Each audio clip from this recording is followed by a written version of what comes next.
మిత్రులందరికీ నూతన సంవత్సర శుభాకాంక్షలు. 2025 వెళ్ళిపోతోంది. 2026 మన ముందుకొస్తోంది.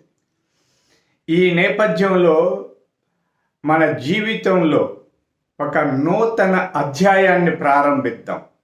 ప్రతి వ్యక్తికి ఏదో సాధించాలనుకుంటుంది. కొత్త సంవత్సరం కొన్ని తీర్మానాలు కూడా చేసుకుంటుంటాం. అది చేద్దాం, ఇది చేద్దాం, ఆ లక్ష్యాన్ని సాధిద్దామని. కానీ 10 రోజులు, 15 రోజులు, లేకపోతే నెల రోజులకి అన్నీ మర్చిపోయి సాధారణంగా ఉంటాం. అలా కాకుండా అందరూ మార్పుకు శ్రీకారం చుడతాం.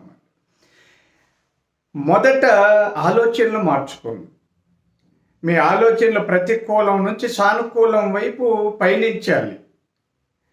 ప్రవర్తనలో చాలా తేడాలు ఉంటాయండి. ప్రతి వ్యక్తిలో ప్రవర్తనల్ని కూడా సానుకూలంగా మార్చుకోవాలి.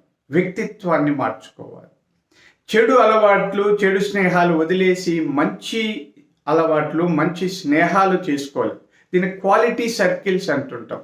మనం ఎవరితో తిరుగుతామో, ఎవరు మన వెంటుంటారో వాళ్ళని బట్టి మన ప్రవర్తన, పరిస్థితులు, విజయాలు, అపజయాలు అన్నీ ఆధారపడి ఉంటాయండి.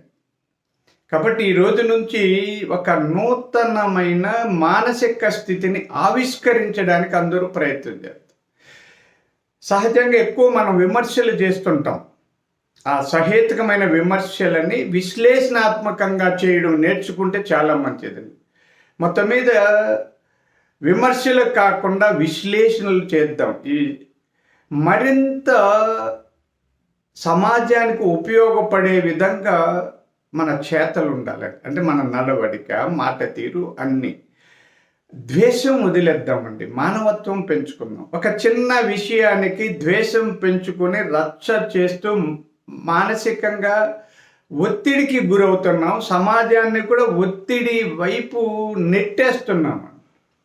అందుకని మనిషిలో మార్పు రావాలి. అయితే అన్యాయాలను ప్రశ్నించడం మానకండి, అవినీతిని ప్రశ్నించడం మానకండి. మీ హక్కులు రక్షించుకోవడం కోసం నిరంతరం పనిచేయండి, నిలబడండి. సామాజిక మాధ్యమాలు అంటే సోషల్ మీడియా బాగా ప్రభావితం అయిన ఈ దశలో ఎవరినో కాకాలు పట్టడము, ఎవరికో లంచాలు ఇవ్వడము, ఎవరినో ప్రాధేయపడమో కాదు. ప్రజాస్వామ్యంలో ప్రజలే రాజులు, ప్రజలే దేవుళ్ళు. ఎవరైనా సేవకులే. ఐఏఎస్లైనా, ఐపీఎస్లైనా, ఎమ్మెల్యేలైనా, మంత్రులైనా, ముఖ్యమంత్రులైనా, ప్రధాని, రాష్ట్రపతి ఎవరైనా కూడా ప్రజాసేవకులే అన్న ఒకే ఒక ప్రాథమిక సూత్రాన్ని అర్థం చేసుకోండి. వ్యక్తిత్వాన్ని రూపుదిద్దుకోండి. శారీరకంగా, మానసికంగా దృఢంగా ఉండడానికి ప్రయత్నం చేయండి. రోజు మంచి వ్యాయామాలు చేయడం, మంచి ఆహారం తీసుకోవడం, మంచి అలవాట్లు చేసుకోవడం, కుటుంబంతో కలిసి జీవించడం నేర్చుకుందామండి. తర్వాత సామాజిక స్పృహ చాలామందిలో కొరవడుతుంది. సామాజిక స్పృహతో పని చేస్తే మనం బాగుపడతాం, సమాజం బాగుపడుతుంది.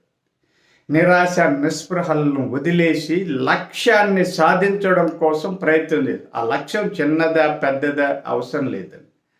లక్ష్యమే, అది ఏదైనా లక్ష్యమే. అది సాధించే వైపు పయనిద్దాం. కుటుంబ సంబంధాలను, ప్రజా సంబంధాలను, మానవ సంబంధాలను మెరుగుపరుచుకుందాం. ఈ 2026 మన అందరి జీవితానికి ఒక వికాసం కల్పించే సంవత్సరంగా తీర్చిదిద్దుకున్నాం. అందరూ కూడా దయచేసి మీ పరిస్థితులకు అనుగుణంగా, మీ అవసరాలకు అనుగుణంగా మిమ్మల్ని మీరు మార్చుకోండి, తీర్చిదిద్దుకోండి. ఆరోగ్యంగా ఉండడానికి కోట్ల డబ్బు అవసరం లేదండి.